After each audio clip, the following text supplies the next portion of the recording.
यति नरसिंहानंद का वीडियो है और ये रिकॉर्डिंग ना हमने की है। आप देख सकते हैं कि देवी मंदिर हाँ ने दासना ये रिकॉर्डिंग की है।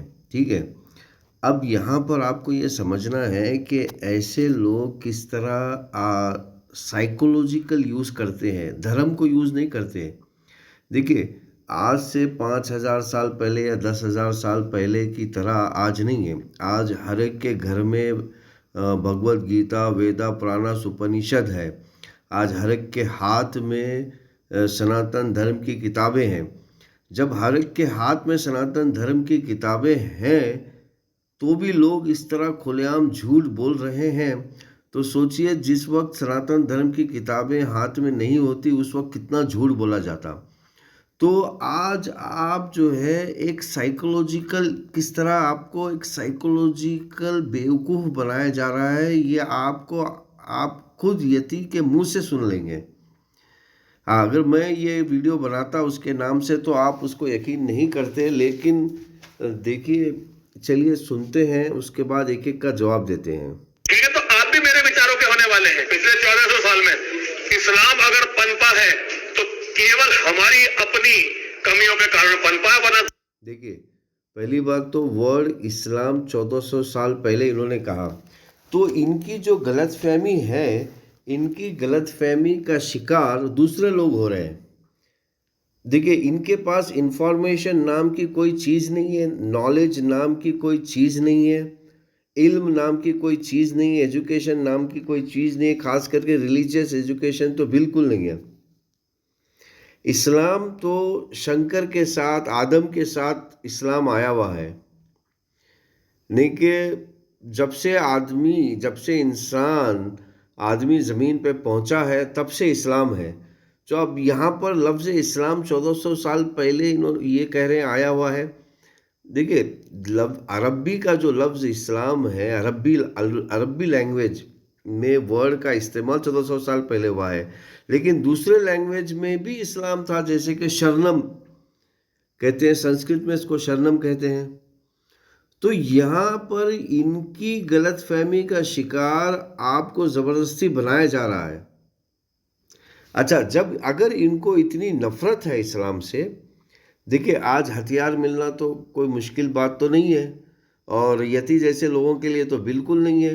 तो इनको तो हथियार लेना चाहिए, हथियार लेके खुद जाके जो है जिससे ये नफ़रत करते हैं उसको ये मारना चाहिए। लेकिन ये ऐसा नहीं कर रहे हैं, ये कह रहे हैं कि मुझे नफ़रत है, तो नफ़रत है तो खुद जाके लड़ना चाहिए ना। लेकिन लड़ने के लिए आपको भेज रहे हैं कि आप लड़ो, मैं बैठूंगा गद्दी पर। तो ये जो है गद्दी चोरी करने का सिस्टम है, यानी कि गद्दी पे मैं बैठूंगा, बस लड़ना आपको है, मैं नहीं लड़ूंगा।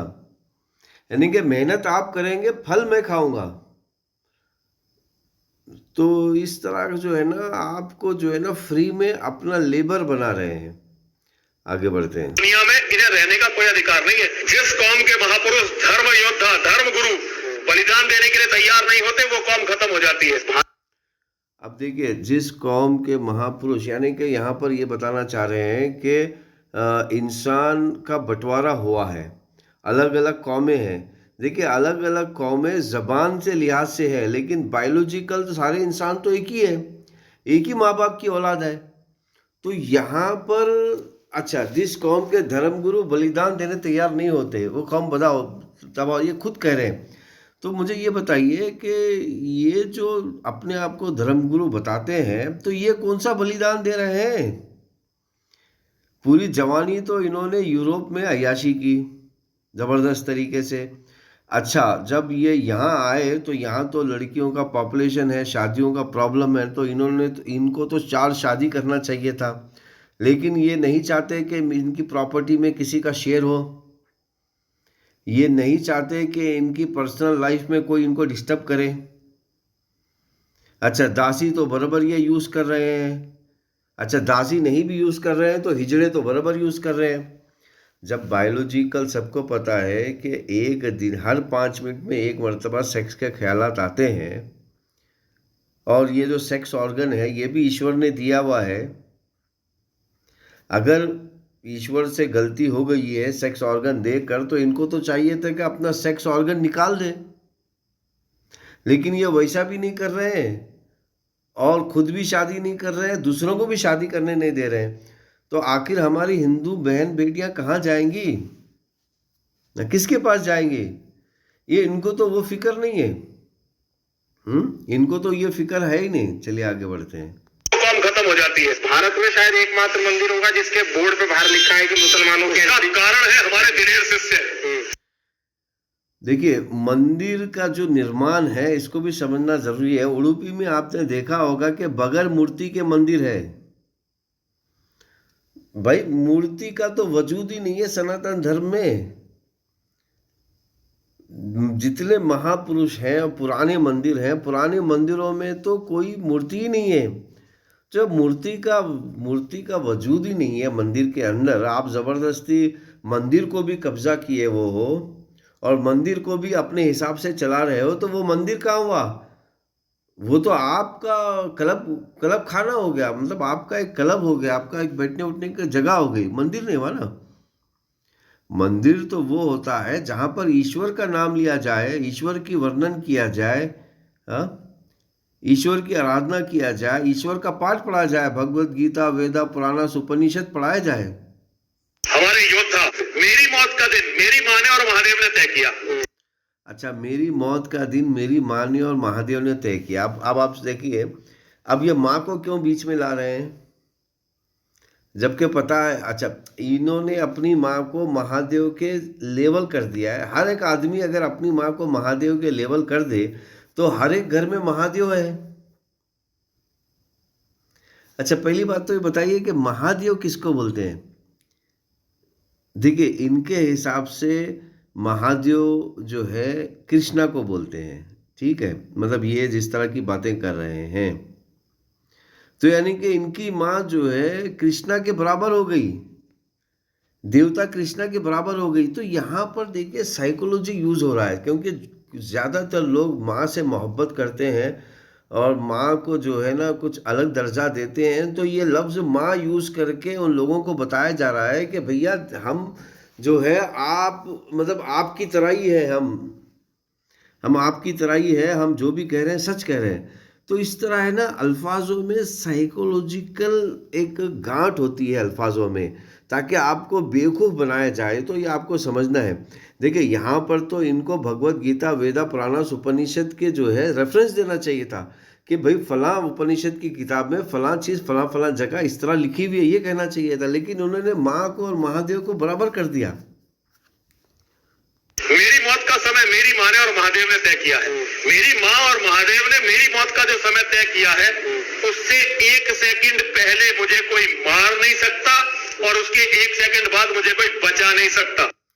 देखिए, ये खुद कह रहे हैं कि मौत का वक्त तय है, कोई मार नहीं सकता 1 सेकंड पहले और कोई बचा नहीं सकता 1 सेकंड पहले। तो भैया आपको किसने रोका है? आप इतना नफरत करते हैं तो आप हथियार लेके निकलिए ना, आप मारिए। आप नहीं मारेंगे क्योंकि आपको तो सिर्फ गद्दी नशीन चाहिए, आपको तो सिर्फ गद्दी नशीन चाहिए, आप नहीं मारेंगे।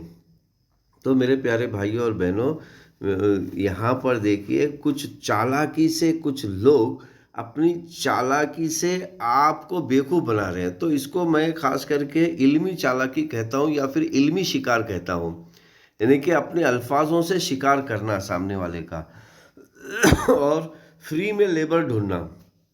तो ये फ्री में लेबर ढूंढने का एक बहुत ज़बरदस्त तरीका है, क्योंकि बहुत सारे लोग यहाँ पर ऐसे हैं, भगवत गीता, वेदा, पुराणास इंटरनेट पे फ्री अवेलेबल होने के बावजूद भी एक बार पढ़ते नहीं हैं। तो जब एक बार पढ़ते नहीं है तो फिर ऐसे, जैसे कि वो डायलॉग है, मैंने कि चूतिया बनते हैं लोग, चूतिया बनाने वाला चाहिए। तो ये डायलॉग यहाँ पर सच हो जाता है, क्योंकि लोग बस उसके नाम से कुछ भी बोलो, कुछ भी करने तैयार होते हैं। तो यहाँ पर बस इस तरह का कहानी हो रही है। तो चलिए आगे बढ़ते हैं। जब आप कुरान और हदीस को समग्र में पढ़ लेंगे तब इस्लाम को समझेंगे। देखिए, इन्होंने कहा जब आप कुरान और हदीस को समझेंगे तो इस्लाम को समझेंगे। तो देखिए, अब यहाँ पर अच्छा, यहाँ पर ये रेफरेंस दे रहे हैं कुरान और हदीस का, लेकिन जब भी सनातन धर्म की बात होती है तो वहाँ पर ये रेफरेंस नहीं दे रहे हैं। वहाँ पर तो इन्हें ये समझ बोलना चाहिए कि भाई जब तक आप वेद गीता वेदा पुराणास उपनिषद अपनी आंखों से नहीं पढ़ोगे और बहुत सारे जो शास्त्र की किताबें हैं अपनी आंखों से नहीं पढ़ोगे तो आप समझोगे नहीं, इस तरह बोलना चाहिए। लेकिन यहाँ बराबर ये कह रहे हैं और वहाँ नहीं कह रहे हैं, तो ये आपको समझना है कि किस तरह ये बेवकूफ़ बना रहे हैं। अच्छा, उसके बाद इस्लाम का इतिहास भी देखना पड़ेगा कि इन्होंने दुनिया में करा क्या है। जब उन सारी चीजों को आप देखेंगे तो आप भी मेरे विचारों के होने वाले हैं। पिछले 1400 साल में इस्लाम अगर पनपा है तो केवल हमारी अपनी। तो मेरे प्यारे भाइयों और बहनों, ये देखिए कैसा किस तरह एक सनातन लव वर्ड सनातन के नाम से किस तरह एक गेम खेला जा रहा है। अगर इनको इतनी मोहब्बत होती सनातन धर्म से तो ये भगवत गीता वेदा जो है फ्री में बांटते, लोगों को फ्री में पढ़वाते, उनकी लाइब्रेरियाँ बनाते। लेकिन आप हैरान होंगे, आज तक एक लाइब्रेरी नहीं है। देखिए ये दासना में रहते हैं, आईटी के एरिया में रहते हैं जहाँ पर आईटी इंडस्ट्री है। क्या गीता का सर्च नहीं बनाया जा सकता? क्या वेदा का सर्च नहीं बनाया जा सकता? या गीता वेदा पुराना उपनिषद का सर्च नहीं बनाया जा सकता? आज कुरान का सर्च है, हदीस का सर्च है, बाइबल का तक सर्च है। लेकिन आप हैरान होंगे कि अपने आप को ये आईटी बोलते हैं, दुनिया में पूरी दुनिया में आईटी चलाते हैं, लेकिन भगवत गीता का सर्च नहीं है, वेदा का सर्च नहीं है, पुराणास का नहीं है, उपनिषद का नहीं है, हाँ, और दूसरे शास्त्र का सर्च नहीं है। तो ये जो है ना एक आपको बेवकूफ़ बना रहे हैं। तो बस आपको पढ़ना है अपनी आंखों से। अगर एक बार आप पढ़ोगे तो उसके बाद आप जो फैसला करना चाहे वो आपके ऊपर है। ये सिर्फ एक आपको फ्री का लेबर ढूंढ रहे हैं। आप इनके ख्यालात के फ्री के लेबर हो। अगर आप इनकी बातों को में सहमत हो तो ये आपका फ्री का लेबर ढूंढ रहे हैं आपके अंदर और कुछ नहीं कर रहे हैं। तो और भी अगर कोई सवालात है कुछ है तो आप हमारे पास आइए, हम आपको भगवत गीता वेदा पुराना उपनिषद से समझाते हैं। देखिए अगर आपको हिंदुज़म को समझना है या आपको सनातन धर्म को समझना है तो आपको भगवत गीता वेदा पुराना उपनिषद पढ़ना होगा।